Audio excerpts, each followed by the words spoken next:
2 सप्ताह से अपनी मांगों को लेकर धरने पर बैठे एनएचएम कर्मचारियों को समर्थन देने पहुंचे रेवाड़ी विधायक चिरंजीव राव।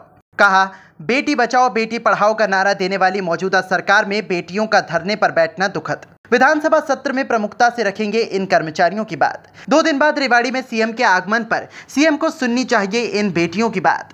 विनेश फोगाट को राज्यसभा में भेजने का करते हैं स्वागत।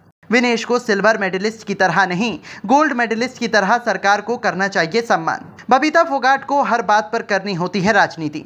भाजपा बबीता को राज्यसभा में भेजने का करे काम। कोरोना काल में जब लोग अपने पीड़ित परिजनों से मिलने तक में गुरेज करते थे तो एनएचएम कर्मचारियों और देश की इन बेटियों ने अपनी जान पर खेलकर उनका इलाज किया और उनकी जान बचाई। आज उन्हीं बेटियों को अपनी जायज़ मांगों को लेकर अगर धरने पर बैठना पड़ रहा है तो ये बड़ा दुखद है। और मैं तो ये कहूँगा कि 2 दिन बाद सीएम रेवाड़ी आ रहे हैं तो उन्हें स्वयं आगे आकर धरने पर बैठी इन बहन बेटियों की आवाज़ प्राथमिकता से सुननी चाहिए। ये कहना है रेवाड़ी से कांग्रेस विधायक चिरंजीव राव का, जो शुक्रवार को रेवाड़ी में धरने पर बैठे एनएचएम कर्मचारियों को अपना समर्थन देने पहुंचे। विधायक चिरंजीव राव ने कहा कि वो विधानसभा सत्र में धरने पर बैठे इन कर्मचारियों की जायज़ मांग को प्रमुखता से रखेंगे और चुनावों में कांग्रेस के मांग पत्र में भी इसे शामिल करेंगे।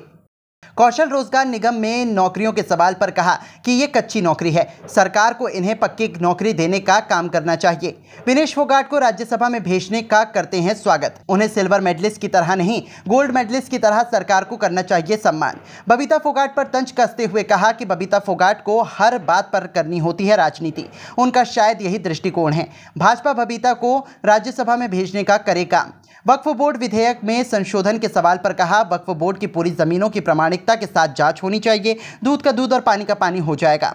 नीरज चोपड़ा को बधाई देते हुए कहा कि नीरज चोपड़ा जैसे प्रतिभावान खिलाड़ियों को देश का ब्रांड एम्बेसडर बनाना चाहिए ताकि दूसरे खिलाड़ियों का उत्साहवर्धन हो सके। बड़ी दुख की बात है कि पिछले 2 हफ्ते से हमारे एनएचएम के कर्मचारी भाई बहन यहाँ पर धरने के ऊपर बैठे हुए हैं और मुझे लगता है जिन्होंने सबसे ज़्यादा सेवा कोरोना काल के दौरान करी, जब आप जानते हैं परिजन भी अपने जो मरीज थे उनके पास नहीं जाना चाहते थे, तब इन लोगों ने सेवा करी और सरकार ने उस वक्त बहुत दावे किए थे कि हम इनको बहुत प्रोत्साहन देंगे। पर आज आप देख रहे हैं इनको धरने पे बैठना पड़ रहा है 2 हफ्ते से।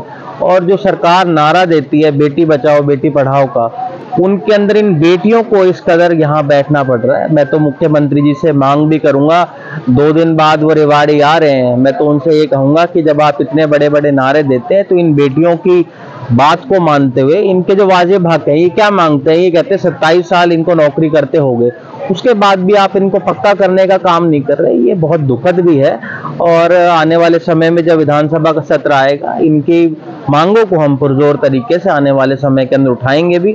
और अगर ये इसको पूरा नहीं करते, हमारा घोषणा पत्र जो हम डाल रहे हैं उसके अंदर इनकी सभी मांगों को हम डालने का काम करेंगे। मेरा ये मानना है विनेश फोगाट जी ने हमारे देश का नाम रोशन किया है और मुझे लगता है एक ऐसी बेटी है जिसने विश्व के पटल के ऊपर पूरे देश को गौरवान्वित किया है। अगर उनको राज्यसभा भेजा जाता है या कुछ भी पार्टी करती है, हम उसका स्वागत करेंगे। और मैं तो ये कहूँगा कि हमारी जो भारतीय जनता पार्टी है उसको भी उनको सम्मानित करना चाहिए। और ये बहुत दुख की बात है कि उनको सिल्वर मेडलिस्ट की तरह उनको सम्मानित किया जा रहा है। मुझे लगता है उस बेटी ने तो कहीं ना कहीं देश को गोल्ड मेडल के जिताने का काम किया है। बबीता फोगाट खुद एक राजनीतिक पार्टी के अंदर है जो खुद चुनाव लड़ती है। मुझे लगता है उनको इस तरह के अंदर हर चीज में राजनीति नजर आती है। उनको तो इस बात के लिए मुझे लगता है कि कहना चाहिए था कि उनकी बहन को कहीं ना कहीं एक बहुत मान सम्मान हमारे नेता भूपेंद्र सिंह हुड्डा देना चाहते थे। अगर उनको राज्यसभा में भेजने की वो बात कर रहे हैं, अगर हर चीज में वो राजनीति ढूंढते हैं तो मुझे लगता है उनका दृष्टिकोण हो सकता है। कहीं ना कहीं मैं तो सरकार से ये मांग करूंगा कि आप अपनी ओर से उनको राज्यसभा भेजने का काम करें। मैं नीरज चोपड़ा जी को बधाई दूंगा जिन्होंने पहले भी देश के लिए गोल्ड मेडल जीता था, फिर उन्होंने देश का नाम रोशन किया है। और मुझे लगता है ऐसे जो बच्चे हैं जैसे नीरज चोपड़ा है, उनको कहीं ना कहीं हमारे प्रदेश का एम्बेसडर बनाना चाहिए सरकार को, बजाय कुछ लोगों को जो यूट्यूबर हैं जो जिनको पिछले दिनों में सरकार ने बनाया था, उनसे बेहतर यह है कि नीरज चोपड़ा जैसे व्यक्तियों को अगर बनाया जाएगा तो हमारे युवा हैं उनको प्रोत्साहन मिलेगा। रेवाड़ी से दैनिक भास्कर डिजिटल के लिए श्याम पाटला जी की रिपोर्ट।